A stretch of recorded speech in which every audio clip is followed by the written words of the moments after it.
రాజమండ్రి పడవ ప్రమాదంపై స్పందించారు రాజమండ్రి అర్బన్ ఎమ్మెల్యే ఆదిరెడ్డి వాసు. నిన్న డ్రైడే కావడం వల్ల కొందరు ప్రత్యామ్నాయ మార్గాలను అన్వేషించారని, అందులో భాగంగా వారు బ్రిడ్జి లంక వెళ్లారని, అందువల్ల ఈ ప్రమాదం జరిగినట్లు చెప్పారు ఎమ్మెల్యే వాసు.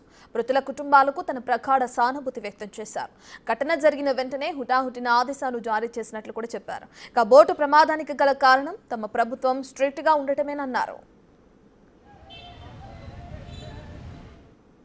ఒకటి అంశం ఏంటంటే అసలు ప్రభుత్వం ఏం చేస్తుంది, ఎందుచేతన ప్రభుత్వము ఇంత నిర్లిప్తంగా ఉంది.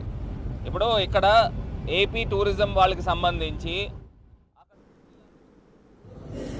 అసెంబ్లీ సమావేశాల రీత్యా విజయవాడలో ఉండడం జరిగింది. నిన్న రాత్రి ఏదైతే సంఘటన జరిగిందో,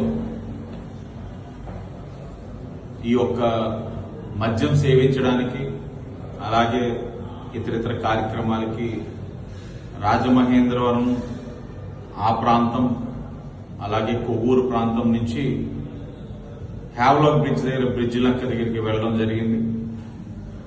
మరి నిన్న డ్రై డే ఎలక్షన్ ఏదైతే ఉభయ గోదావరి జిల్లాల పట్టభద్రుల శాసన మండలి ఎన్నికల కౌంటింగ్ ప్రక్రియ జరుగుతా ఉన్న సందర్భంగా డ్రై డే. మరి ప్రత్యామ్నాయంగా ఏదైతే పోలీస్ ఒక సర్వేలెన్స్ గట్టిగా ఉండడంతో ప్రత్యామ్నాయంగా ఈ లంకలకి వెళ్ళడం జరిగింది. మరి వెళ్ళిన తర్వాత వస్తుండగా సంఘటన ఏదైతే జరిగిందో, దురదృష్టమైన సంఘటన, మరి ఇద్దరు ఎవరైతే మిలిటరీ కాలనీ రాజమండ్రి రూరల్ సంబంధించిన వ్యక్తి అలాగే రాజమండ్రి సిటీ సింహాచల్ నగర్ సంబంధించిన వ్యక్తి ఈత రాక ప్రాణాలు కోల్పోవడం జరిగింది. వారి కుటుంబానికి నా ప్రగాఢమైన సానుభూతి తెలియజేస్తా ఉన్నా. ముఖ్యంగా కూటమి వచ్చిన తర్వాత ఏదైతే ఈ జూదం కానీ లేకపోతే ఇంక ఇతరేతర కార్యక్రమాలు కానీ కఠినంగా వ్యవహరిస్తా ఉన్నాం. డే 1 నుంచి చెప్తా ఉన్నాం. గత 5 సంవత్సరాలు ఏం జరిగిందన్నది అనవసరం, మీరు మానుకోండి, మానుకోవాల్సిందని చెప్పి చెప్తానే ఉన్నాం. మరి నగరంలో సర్వేలెన్స్ ఎక్కువ ఉండడం వల్ల, పట్టణాల్లో కానీ పల్లెల్లో కానీ పోలీసు వారు సమర్థవంతంగా పనిచేయడం వల్ల వారికి ఆటలు సాగక ప్రత్యామ్నాయ ఏర్పాట్లు చేసుకొని ఆడించేవారు వీళ్ళని ఇలాగా ఆ వ్యసనానికి అలవాటు పడిన వాళ్ళని అడ్వాంటేజ్ తీసుకొని ఇలా లంకలకి తీసుకెళ్లి ఆడించేవన్న చాలా దురదృష్టకరం. ఎస్పీ గారితో మాట్లాడాను.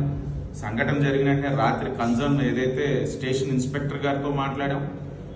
ఇప్పటికి 3 ఐడెంటిఫై అయ్యారు ఆడించిన వాళ్ళు. ఆ 3 పైన కూడా కేసులు కట్టించమన్నాం, కఠినంగా చర్యలు తీసుకోమన్నాం. ఇలాంటిది పునరావృతం కాకుండా చూడాలని చెప్పాం. అలాగే విజ్ఞప్తి చేస్తాము. అయితే ఇదంతా ప్రభుత్వ నిర్లక్ష్యంగా చెప్తున్నారు ఆదిరెడ్డి వాసు ప్రత్యర్థి మార్కాని భరత్. ప్రజల ప్రాణాల పట్ల ప్రభుత్వానికి చిత్తశుద్ధి లేదని, రాజమండ్రి పుష్కర ఘాట్లో రెస్క్యూ టీంతో కూడిన కంట్రోల్ రూమ్ ఏర్పాటు చేయాలని డిమాండ్ చేశారు. బ్రిడ్జి లంక గ్రామాన్ని అసాంఘిక కార్యకలాపాలకు అడ్డాగా మార్చేశారా అంటూ నిలదీశారు. పుష్కర్ ఘాట్ నుంచి సాయంత్రం సమయంలో బ్రిడ్జి లంక గ్రామానికి ఎందుకు వెళ్తున్నారు, ఇదంతా పర్యవేక్షణ లోపమేనన్నారు మాజీ ఎంపీ భరత్. ఒక్కటి అంశం ఏంటంటే అసలు ప్రభుత్వం ఏం చేస్తుంది, ఎందుచేతన ప్రభుత్వము ఇంత నిర్లిప్తంగా ఉంది. ఇప్పుడు ఇక్కడ ఏపీ టూరిజం వాళ్ళకి సంబంధించి అక్కడ బ్రిడ్జి లంక దగ్గర ఒక బోట్ వెళ్తూ ఉంది. ప్రతిరోజు కూడా రెస్టారెంట్ పేరు మీదన అక్కడ బోట్స్ వెళ్తూ ఉన్నాయి. వెళ్తున్నప్పుడు ప్రతిరోజు మరి కామన్ పబ్లిక్ వెళ్తున్నారా లేకపోతే ఏ ప్రజలు వెళ్తున్నారు అనేది ఒక పూర్తి క్లారిటీ లేదు. అక్కడ వెళ్తున్నారు రోజును. అసలు గోదావరి పైన మీరు రెస్క్యూ ఆపరేషన్స్ ఏం చేస్తూ ఉన్నారు? ఒకవేళ నిజంగానే నిన్న వెళ్ళింది సామాన్యమైన బోటు, మామూలుగా అక్కడ రెస్టారెంట్ ఒకటి ఏర్పాటు చేశారు. ఏర్పాటు చేసినప్పుడు అక్కడ ప్రయాణికులు కానీ లేకపోతే అక్కడ రెస్టారెంట్కి వెళ్ళే ప్రజలు కానీ అక్కడ ఏదైనా ప్రమాదం జరిగితే, నిన్న జరిగింది ప్రమాదం 7:30-8 గంటల ప్రాంతంలో జరిగిందన్నారు. రెస్క్యూ ఆపరేషన్కి ఎప్పుడు వచ్చారండి? 11 గంటలకి 10:30కి వచ్చారని మాకున్న సమాచారం. అంటే సుమారుగా 2:30-3 గంటల పాటు ఎవ్వరు కూడా ఇక్కడికి ఈ పుష్కర్ ఘాట్ ప్రాంతం, పుష్కర్ ఘాట్ అంటేనే రాజమండ్రి నడిబొడ్డులో ఉంది. పోనీ ఇదేదన్నా చుట్టుపక్కల లంకల దగ్గర లేకపోతే రాజమండ్రి నుంచి ఎవేగా జరిగిందంటే అనుకోవచ్చు.